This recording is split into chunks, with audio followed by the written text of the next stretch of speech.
Luxuriant vegetation covered the hills and mountains. Hills and mountains. Majestic, corpulent willows bent under the force of a strong north wind. Oh, I don't understand a thing. What does it mean? It doesn't make sense. Paulo Serpieri's Druuna is perhaps one of the most underappreciated graphic novel series around. A mix of classical fine art and comic book exaggeration make the characters and world something of an anomaly in the medium. The care in constructing not just every single body, but every single page is remarkable and arguably unmatched in the comic book world. One could spend hours scouring the composition of each and every panel, dissecting the fascinating, horrifying, and erotic world in which Druuna finds herself trapped. Or you could just enjoy it for the spectacular TNA. However you slice it, Morbus Gravis is a masterpiece. Though hardly comparable to superhero or fantasy fare, Druuna, like many comics, received a video game adaptation.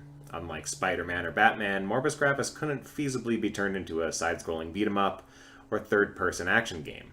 Druuna's game was going to have to explore a different genre, and hopefully make as big a mark in the world of interactive digital entertainment as she had on paper. She did, but for all the wrong reasons. Druuna Morbus Gravis is nothing short of a disaster. Unfinished in every way, it's amazing this game even made it onto store shelves.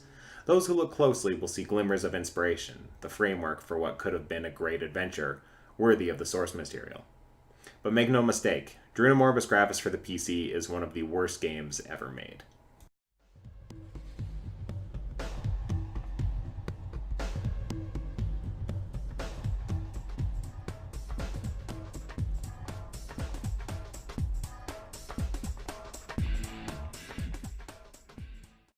Morbus Gravis takes place in a grim future. The inhabitants of a sprawling, ruined city struggle to survive, danger recessed into its very makeup.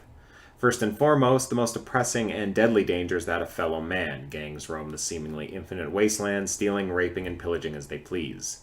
The so-called safe zones, run by the army and ruling priests, offer little in the way of relief. Close to those without proof of biological purity, these zones are monitored with a fascist intensity. Finally, the outer zones are infested with mutants, living beings infected with horrible disease, turning them into beastly constructs of flesh and bone. Originally published in 1987, Serpieri drew inspiration for Druuna from the AIDS panic of the 1980s. The dehumanizing effect of the infection on those supposedly pure, Morbus Gravis was a thoughtful metaphor for a world spiraling out of control, religion and sex, or lack thereof, ruling absolute.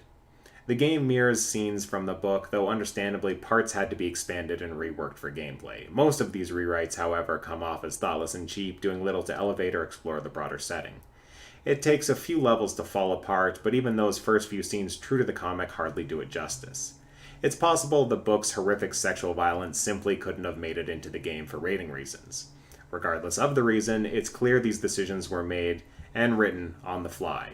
While the game ends at the same point as the book, how Druuna reaches Lewis is quite different. As a translation or expansion of the source material on which it is based, Morbus Gravis is an utter mess. However, those with a good sense of humor will find more than enough bits of unintended comedy in their playthrough. The joy of the senseless! I know! 20 predecessors, and I'm number 21, the Destroyer! Yes! Abraham the 21st... It's hard to categorize Morbus Gravis' genre, as it seems that was never really figured out during development. On one hand, you could compare it to contemporary survival horror, fixed camera angles, item collection, and enemy evasion in a semi-open environment. Alternatively, comparisons could be made to Microide's own Siberia. Matter of fact, I suspect Morbus Gravis may have been built with the same engine, though I can't say for sure.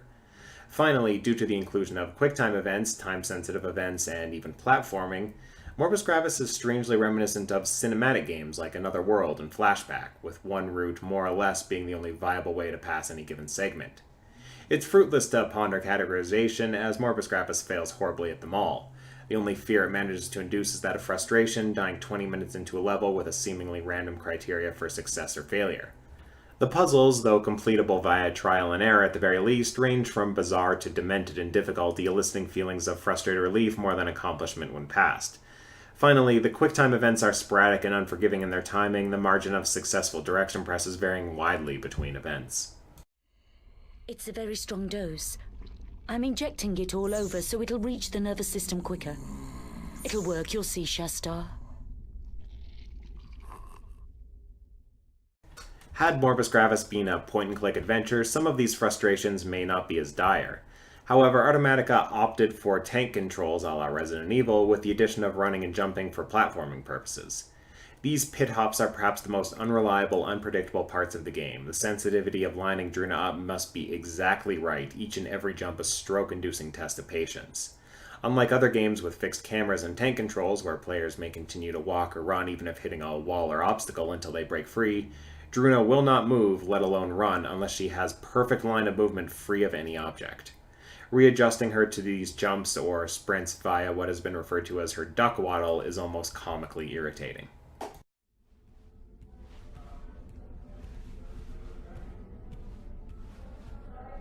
A priest? Why would he? When the game begins, you actually start out in Doc's laboratory. Doc, whom readers will know from the series' later volumes, is actually examining Druuna's memories in an attempt to save his ship from an entirely different threat, as seen in Carnivora. At the start, Doc can only access certain memory blocks, though they can be tackled in any order. As blocks are completed and items are gained, new blocks will open for exploration, numbering 12 in total. Sometimes, players will have to return to past blocks for further exploration. Of all the game's underdeveloped and asinine ideas, this one is actually pretty clever. While the story is best experienced in a straightforward manner, this was a great idea for exploration of the universe. If the game hadn't been such a wreck, perhaps even more stories from the series could have been added in as expansion packs. Even as it stands, it's a neat way to set up for progression, allowing players to explore this dank and terrifying world at their own pace.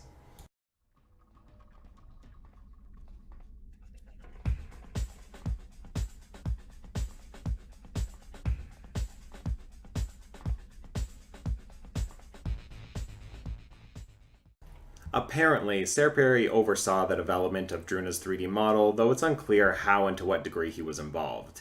At best, she looks, well, unfinished, especially in-game. Just about every other aspect of the game's presentation is not too bad. The static CG environments look fantastic, and they are worth seeing despite all the frustration garnered from actually playing the game. The organic decomposition of the stone and metal structures makes for a haunting and beautiful labyrinth. If there's one thing Automatica captured from the comic books, it was the setting. The CG movies range in quality, with some quite obviously being unfinished and others being, well, awkward.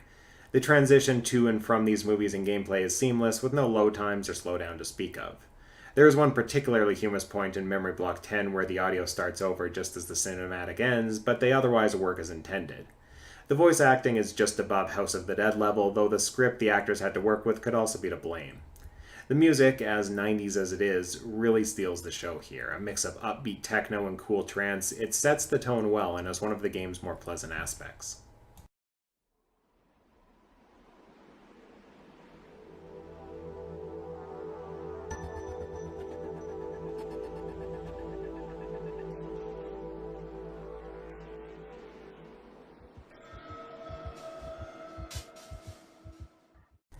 Morbus Gravis is so perfectly mangled in its execution, it's hard not to stop and appreciate the accidental, almost pornographic artistry of its failure. The story lent itself so well to the genres of horror, adventure, and puzzle solving, it's somewhat tragic more time and money couldn't have been put into making this game right. If an attempt to make another Druuna game ever came about, the ideas floated here would be a good place to start. However, as it stands, that's all the game is. Floating, bobbing artifacts rolling over the waves without connection or construct.